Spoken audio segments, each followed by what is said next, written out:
Hello students, welcome back to my channel. आज मैं सांख्यिकी के विभिन्न चार्टों का यहाँ पे डिस्कशन करूँगी कि कौन सा चार्ट कैसे बनता है और उससे हमें क्या पता चलता है और किसके लिए यूज किया जाता है और वो चार्ट देखने में कैसा होता है। तो चलिए बिना देर किए इसको हम स्टार्ट करते हैं। सबसे पहला चार्ट हमारा है ओजाइफ, यानी लेस देन ओजाइफ। तो लेस देन ओजाइव कर्व जो होता है, देखिए देखने में कैसा होता है। ये हमारा वाई एक्सिस होता है, ये हमारा एक्स एक्सिस होता है। एक्स एक्सिस पे हम वर्ग सीमा लेते हैं और वाई एक्सिस पे हम क्या लेते हैं, संचयी बारंबारता लेते हैं। ठीक, और ये graph less than ogive curve इस तरह से बनता है। अगर मोर देन ओजाइव कर्व जो होता है वो कैसे बनता है, तो मोर देन ओजाइव कर्व हमारा इधर से ऐसे आता है। ठीक, यहाँ पे लेस देन ओजाइव में लेस देन ओजाइव कर्व जब हमें होता है तो जब हमें कम से कम लेस देन या किसी मान तक की संचयी आवृत्ति को हम निकालते हैं। ठीक है, जैसे 40 तक कितने विद्यार्थी होंगे। ठीक है, यानी 0 से लेकर के 40 तक के कितने विद्यार्थी होंगे, तो यहाँ पे हम लेस देन ओजाइव कर्व का यूज करते हैं। ठीक, इस ग्राफ से हमें क्या पता चलता है, तो किसी विशेष मान से कम या बराबर तक के अवलोकनों का संख्या का हम पता करते हैं। ठीक, कि 40 तक में कितने विद्यार्थी हमारे पास हैं, कितने विद्यार्थी पास हुए, 40 कितने फेल हुए, या कुछ भी इस तरह से 40 से कम के कितने के बारे में हम पता लगाते हैं। इससे हमें और ओजाइव कर्व से क्या हमें पता लगाते हैं, मीडियन का पता लगाते हैं, क्वार्टाइल का पता लगाते हैं और परसेंटाइल का पता लगाते हैं। ये ग्राफ हमारा देखने में इस तरह से दिखता है, स्क्रीन पे दिख रहा है। इसके बाद ogive more than ogive curve. ठीक है, तो अधिक से अधिक संचयी आवृत्ति का वक्र। अब इसके लिए ये वक्र कैसा दिखता है, ये वक्र हमारा इस तरह से दिखता है। ठीक है, ये वक्र डिक्रीजिंग ऑर्डर का होता है। ऊपर वाला ओजाइव लेस देन जो होता है वो इंक्रीजिंग ऑर्डर होता है।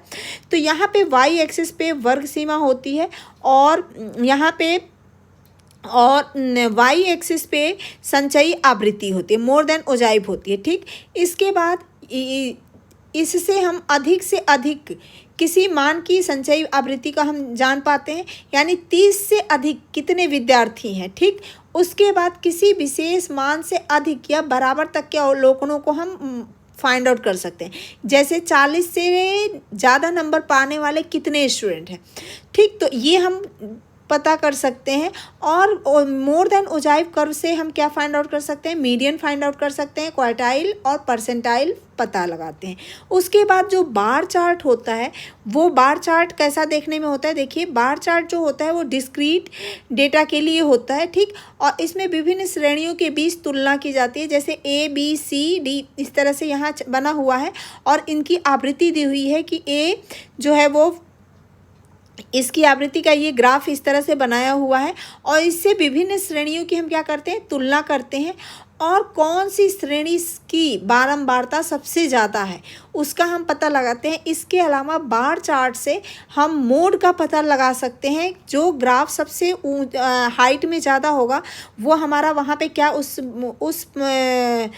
बार ग्राफ से हमें क्या पता चलेगा, मोड का पता चलेगा। जैसे यहाँ पे 12 सबसे ऊंचा है तो यहाँ हमें मोड का पता चल जाएगा कि 12 हमारा क्या है, मोड है। ठीक, उसके बाद पाई चार्ट आता है। पाई चार्ट में टोटल पाई चार्ट हमारा देखने में ऐसा होता है, ये 100% को लेकर के बनाया जाता है। 100% को विभिन्न छोटे छोटे भागों में डिवाइड करके जो भी हमें दिया रहता है उसके हिसाब से हम बनाते हैं। जैसे यहाँ कला पे 30%, विज्ञान 25%, वाणिज्य 25%, अन्य 25% है। तो ये एक सर्कल के अंदर उसी के हिसाब से इसका हम डिस्ट्रीब्यूशन कर देते हैं। जैसे यहाँ पे 30% है तो ये यहाँ से ऐसे रेड में डिफाइन किया गया है, 25% है तो ये ब्लू के अंदर डिफाइन किया है 25% एरिया, और वाणिज्य में 20% है तो इस तरह से 20% डिफाइन किया है, 25% अन्य है तो येलो कलर से 25 दिखाया है।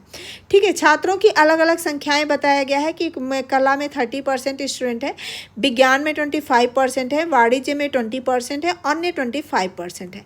यहाँ कुल 100% मान का प्रत्येक भाग का प्रतिशत पता लगाया जा सकता है। भागों का आपसी अनुपात पता लगाया जा सकता है। इसके बाद आते हैं हिस्टोग्राम पे। हिस्टोग्राम को आवृत्ति आयत चित्र भी बोलते हैं। इसके लिए कंटिन्यूअस ये जो आंकड़ा होता है ये किसके लिए होता है, कंटिन्यूअस वर्ग अंतराल के लिए होता है। और बार चार्ट जैसा ये आपस में क्या होता है, बार चार्ट जो होता है आपस में जुड़ा होता है, ठीक है। इससे आवृत्ति फ्रीक्वेंसी डिस्ट्रीब्यूशन आकार प्रकृति फैलाव और केंद्रीय प्रवृत्ति सेंट्रल टेंडेंसी का अनुमान लगाया जा सकता है। इससे हम जो बार ग्राफ जो हिस्टोग्राम सबसे ऊंचा होगा उससे हम मोड का पता लगा सकते हैं। इसके बाद नेक्स्ट हमारा आता है फ्रीक्वेंसी पॉलीगॉन। फ्रीक्वेंसी यानी फ्रीक्वेंसी पॉलीगॉन को हम क्या बोलते हैं, आवृत्ति बहुभुज भी बोलते हैं। इसमें क्या होता है कि जैसे जो हिस्टोग्राम होता है इसके मिड पॉइंट को इस तरह से लेते हैं, हर हिस्टोग्राम के मिड पॉइंट को यहाँ पे हम डॉट कर लेते हैं और फिर उसको ऐसे हम मिलाते हैं तो ये हमारा क्या बनता है, ये हमारा बार फ्रीक्वेंसी पॉलीगॉन बनता है।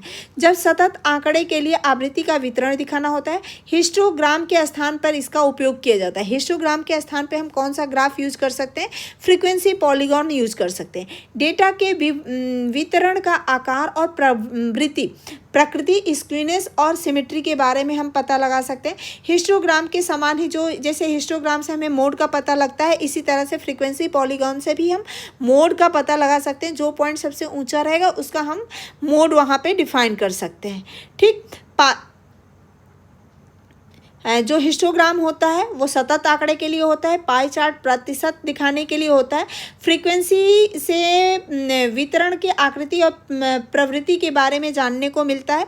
बार चार्ट जो होता है वो डिसकंटिन्यूअस असतत आंकड़ों के लिए होता है। Less than ogive curve less than दिखाने के लिए संचयी आवृत्ति ज्ञात करने के लिए किया जाता है। और मोर देन ओजाइव से अधिक ग्रेटर देन संचयी आवृत्ति को ज्ञात करने के लिए किया जाता है। तो ये हमारा ग्राफ के बारे में आज का डिस्कशन रहा कि कौन सा ग्राफ कैसा दिखता है और उससे हम किस चीज़ का पता लगाते हैं। तो होप आपको समझ में आ गया होगा। इसके बाद इस पे बेस और हम और MCQ लेके आएंगे नेक्स्ट पार्ट में।